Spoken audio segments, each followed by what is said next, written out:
দখলদার ইসরায়েলের আগ্রাসনের ভয়াবহ জবাব দেওয়া শুরু করেছে ইরান। মধ্যপ্রাচ্যের মানচিত্র থেকে ইসরায়েলের অস্তিত্ব মুছে দেওয়ার নজিরবিহীন সামরিক অভিযান এই মুহূর্তে চলমান।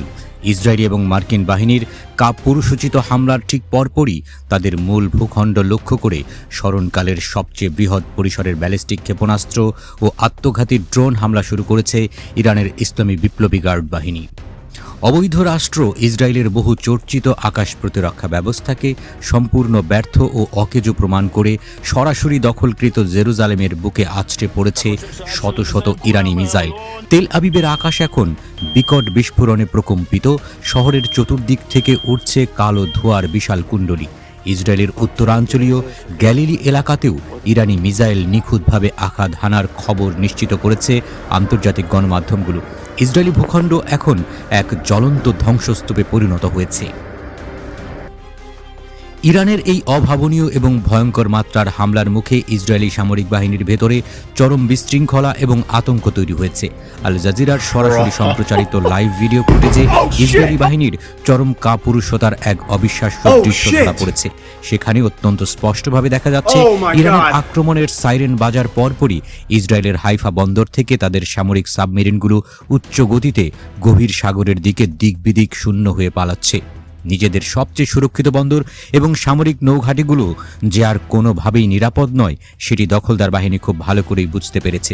ইসরায়েলি সেনাবাহিনী আনুষ্ঠানিকভাবে স্বীকার করতে বাধ্য হয়েছে যে ইরান থেকে ধেয়ে আসা অসংখ্য ক্ষেপণাস্ত্র তারা তাদের রাডারে শনাক্ত করেছে। পরিস্থিতি সামাল দিতে না পেরে পুরো ইসরায়েল জুড়ে একযোগে বাজানো হচ্ছে সতর্কতামূলক সাইরেন। হোম ফ্রন্ট কমান্ডের তরফ থেকে সাধারণ ইসরায়েলিদের দ্রুত আন্ডারগ্রাউন্ড বাংকারে আশ্রয় নেওয়ার কঠোর নির্দেশ দেওয়া হয়েছে। ইসরায়েলি বিমান বাহিনী আকাশ সীমায় ওড়াল দিলেও শব্দের চেয়ে কয়েক গুণ দ্রুতগামী ইরানি মিসাইলের গতির সামনে তারা পুরোপুরি অসহায় এবং স্থবির হয়ে পড়েছে। প্রথম দফায় ধ্বংসযজ্ঞের রেশ কাটতে না কাটতেই ইসরায়েলের উদ্দেশ্যে দ্বিতীয় দফায় আরও ভয়ঙ্কর এবং শক্তিশালী মিসাইল ব্যারেজ ছুড়েছে ইরান। এই মুহূর্তে পুরো মধ্যপ্রাচ্য জুড়ে এক শ্বাসরুদ্ধকর যুদ্ধকালীন পরিস্থিতি বিরাজ করছে। মাঝপথে জর্ডানের আকাশসীমায় কিছু ইরানি মিসাইল ঠেকিয়ে দেওয়ায় মরিয়া চেষ্টা চালানো হলেও মূল লক্ষ্যবস্তুগুলোতে আঘাত হানা থেকে আইআরজিসিকে পৃথিবীর কোনো শক্তি আটকাতে পারবে না। ঝাঁকে ঝাঁকে ব্যালিস্টিক মিসাইল ইসরায়েলের সীমানায় প্রবেশ করে একের পর এক সামরিক স্থাপনা গুড়িয়ে দিচ্ছে। স্থানীয় হিব্রু গণমাধ্যমগুলো নিশ্চিত করেছে ইসরায়েলের ভেতরে একের পর এক বিকট বিস্ফোরণ ঘটছে, যার শব্দ বহুদূর পর্যন্ত শোনা যাচ্ছে। সাধারণ ইহুদিদের মধ্যে যে আতঙ্ক এবং মৃত্যুর ভয় ছড়িয়ে পড়েছে তা গত কয়েক দশকে ইসরায়েল কখনো কল্পনাও করেনি। নিজেদের বিশ্বের অন্যতম সুরক্ষিত রাষ্ট্র হিসেবে দাবি করা ইসরায়েল আজ ইরানের সামরিক শক্তির পায়ের নিচে পুরোপুরি পিষ্ট হচ্ছে। তবে ইরানের এই প্রতিশোধের আগুন শুধু ইসরায়েলের সীমানাতেই আটকে নেই। দখলদার ইসরায়েলকে সরাসরি মদদ দেওয়া এবং হামলায় অংশ নেওয়া যুক্তরাষ্ট্রের সামরিক ঘাঁটিগুলোও এখন ইরানের প্রধান এবং সরাসরি লক্ষ্যবস্তুতে পরিণত হয়েছে। আইআরজিসি একযুগে ইসরায়েল, বাহরাইন, সংযুক্ত আরব আমিরাত, কাতার এবং কুয়েতে তাদের অভাবনীয় সামরিক অভিযান পরিচালনা করছে। আল আরাবিয়ার সংবাদদাতা সরাসরি নিশ্চিত করেছেন বাহরাইনে অবস্থিত যুক্তরাষ্ট্রের পঞ্চম ফ্লিটের সাথে সংশ্লিষ্ট সার্ভিস সেন্টারে আঘাত এনেছে ইরানের ব্যালিস্টিক ক্ষেপণাস্ত্র।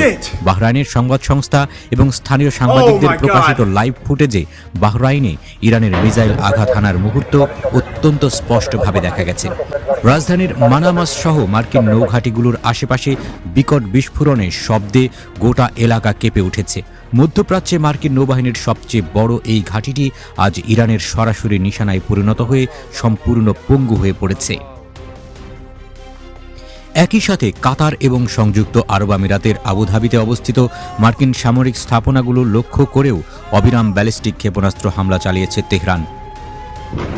আরব আমিরাতের রাজধানী আবুধাবিতে ইরানি মিসাইলের বিস্ফোরণের শব্দ অত্যন্ত স্পষ্টভাবে শোনা যাওয়ার খবর নিশ্চিত করেছে একাধিক আন্তর্জাতিক সূত্র। কুয়েতের ভেতরেও ভয়াবহ বিস্ফোরণের শব্দ শোনা যাওয়ার বিষয়টি সরাসরি সম্প্রচারে জানিয়েছে আল জাজিরা। বাহরাইন, কাতার, সংযুক্ত আরব আমিরাত এবং কুয়েতে এখন অবিরাম বাজছে মার্কিন ঘাঁটিতে বিমান হামলার সাইরেন। উপসাগরীয় অঞ্চলে থাকা মার্কিন সামরিক ঘাঁটিগুলোর নিরাপত্তা ব্যবস্থা পুরোপুরি তাসের ঘরের মতো ভেঙে পড়েছে।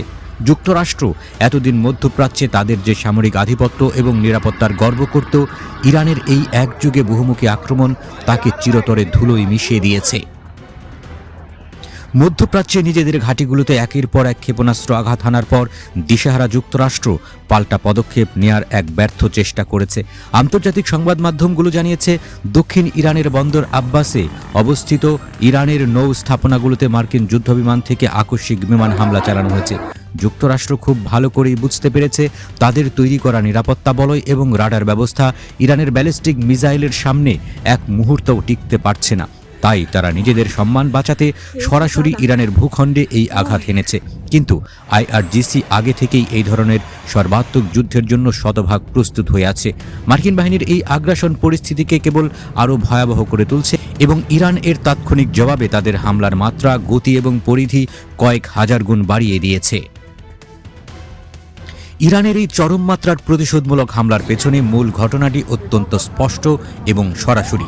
এই ভয়াবহ হামলার ঠিক আগেই ইরানের সর্বোচ্চ নেতা আয়াতুল্লাহ আলী খামেনির দাপ্তরিক কার্যালয়কে সরাসরি টার্গেট করে হামলা চালিয়েছে ইসরায়েল ও যুক্তরাষ্ট্র। সেই হামলায় তেহরানের কেন্দ্রস্থলে ব্যাপক বিস্ফোরণ ঘটে এবং চারপাশে কালো ধোঁয়ার কুণ্ডুলিতে ঢেকে যায়। ইসরায়েলের লক্ষ্য ছিল ইরানের শীর্ষ নেতৃত্বকে হত্যা করা, কিন্তু বার্তা সংস্থা রয়টার্স তাদের শীর্ষ এবং নির্ভরযোগ্য সূত্রের মাধ্যমে নিশ্চিত করেছে, ইসরায়েল ও যুক্তরাষ্ট্রের সেই হামলার আগেই আয়াতুল্লাহ আলী খামেনি তেহরান ত্যাগ করে একটি অত্যন্ত নিরাপদ এবং গোপন স্থানে অবস্থান নিয়েছেন। তার বর্তমান অবস্থান সরকারিভাবে সম্পূর্ণ গোপন এবং সুরক্ষিত রাখা হয়েছে। ইসরায়েলের সেই কাপুরুষোচিত গুপ্ত হত্যার চেষ্টা শতভাগ ব্যর্থ হয়েছে, আর নিজেদের সার্বভৌমত্ব এবং সর্বোচ্চ নেতার পর সরাসরি আঘাতের চূড়ান্ত জবাব হিসেবেই ইরান আজ পুরো ইসরায়েল এবং মধ্যপ্রাচ্যে থাকা মার্কিন ঘাঁটিগুলোকে মৃত্যুপুরীতে পরিণত করেছে। গত কয়েক সপ্তাহ ধরে যুক্তরাষ্ট্র এবং ইসরায়েল বিশ্ব গণমাধ্যমের সামনে ইরানের সাথে কূটনৈতিক আলোচনার একটি মিথ্যা নাটক সাজিয়েছিল। তারা বিশ্বকে বোঝাতে চেয়েছিল যে তারা সংঘাত এড়াতে চায়, কিন্তু আন্তর্জাতিক নিরাপত্তা সূত্রগুলো নিশ্চিত করেছে এই ভুয়া আলোচনা আড়ালে তারা মূলত ইরানে অতর্কিত হামলার চূড়ান্ত প্রস্তুতি নিচ্ছিল। শেষ 24 ঘন্টায় তারা সিদ্ধান্ত নেয় যে আলোচনার কোনো সুযোগ তারা আর রাখবে না এবং সরাসরি তেহরানে আঘাত হানে। ইরান তাদের এই চরম প্রতারণা এবং সাময়িক আগ্রাসনের জবাব দেওয়ার জন্যই আজ তাদের ব্যালিস্টিক ও ড্রোন ফোর্সের সর্বোচ্চ এবং সবচেয়ে বিধ্বংসী ব্যবহার করছে। দখলদার ইসরায়েল এবং তাদের মিত্র যুক্তরাষ্ট্র যে আগুন নিয়ে খেলতে চেয়েছিল, সেই আগুনেই এখন তাদের নিজেদের শহর এবং সামরিক ঘাঁটিগুলো দাও দাও করে জ্বলছে। গ্যালিলি থেকে শুরু করে জেরুজালেম, তেল আবিব এবং উপসাগরীয় মার্কিন ঘাঁটি, কোথাও এখন তাদের জন্য 1 ইঞ্চি নিরাপদ আশ্রয় অবশিষ্ট নেই।